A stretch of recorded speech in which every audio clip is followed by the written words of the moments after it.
ইনি মানুষের স্বার্থে তো গদিতে আসেননি, ইনি এনার ভাইপোকে বাঁচাবার জন্য, এনার বন্ধুদেরকে বাঁচাবার জন্য ইনি এই রাজ্যে ক্ষমতায় এসছে।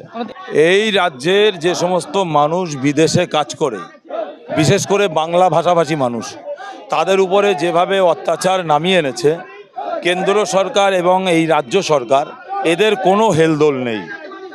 কেন আমার রাজ্যের মানুষ অন্য অন্য রাজ্যে কাজে যাবে আর সেখানে তাদেরকে হয়রানি করা হবে, তাদেরকে তুলে নিয়ে যে বাংলাদেশে পাঠিয়ে দেওয়া হবে, এটাকে মেনে নেওয়া যায় না। তার বিরুদ্ধেই আজকের আমাদের পদমিছিল।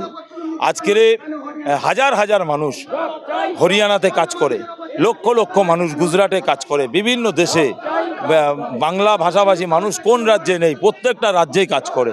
পেটের জ্বালায় মা বাবার মুখে দুবেলা দুটো ভাত তুলে দেওয়ার জন্য, সন্তানদের মুখে দুটো ভাত কাপড় তুলে দেওয়ার জন্য তারা আজকের ভিন রাজ্যে কাজে গেছে। কেউ শখে অন্য রাজ্যে কাজে যায় মা বাবা সন্তানদেরকে ছেড়ে, সেখানে কাজে যাওয়ার জন্য তাদেরকে পিটিয়ে মেরে দেওয়া হবে, তাদেরকে তুলে নিয়ে যে বাংলাদেশে পাঠিয়ে দেওয়া হবে, এটাকে মেনে নেওয়া যায় না।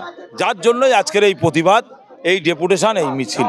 আপনি কি পুরো ব্যর্থতা কি মনে করছেন রাজ্য সরকারের? রাজ্য সরকার এই বিষয়ে এনার কোনো হেলদোল নেই, ইনি পুরো ব্যর্থ। এমনি তো ব্যর্থ মন্ত্রী, কারণ রাজ্যবাসীদেরকেই তো কাজ দিতে পারেন না। শিক্ষা দপ্তরে কত পদ খালি আছে, পুলিশে কত পদ খালি আছে, কত ডি গ্রুপে খালি আছে, ইনি তো কোনো কর্মসংস্থানের ব্যবস্থা করতে পারেন না। প্লাস এই রাজ্য থেকে অন্য রাজ্যে কর্মে গেলে সেটাও এনার যে তাদের জন্য যে একটা কিছু দেখভাল করার ব্যবস্থা করবে, সেটাও ইনি করতে পারেন না। অতএব এটা পরিষ্কার, ইনি দেখছি বিভিন্ন দাবি নিয়ে আজকে কিন্তু আপনারা রাজপথে নেমেছেন। আফরাজুল থেকে শুরু করে কয়দিন আগে দেখলাম তামান্না খাতুন যেভাবে টুকটুক করে চলেন, যেভাবে তামান্না খাতুন তা বোমার আঘাতে মেয়েটার মৃত্যু হলো, কি বলুন? তামান্নার বিষয়টা নিয়েও আমরা রাস্তায় আছি, আন্দোলনে আছি। আপনারা হয়তো সেটা দেখতে পাননি।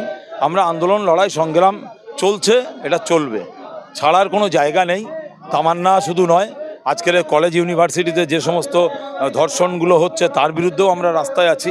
আপনারা দেখবেন আমাদের বিধায়ক নওশাদ সিদ্দিকী সর্বসময় লড়াই, সংগ্রাম, আন্দোলন এবং মানুষের স্বার্থে তিনি এমএলএ এবং মানুষের জন্যই তিনি লড়াই সংগ্রাম করছে।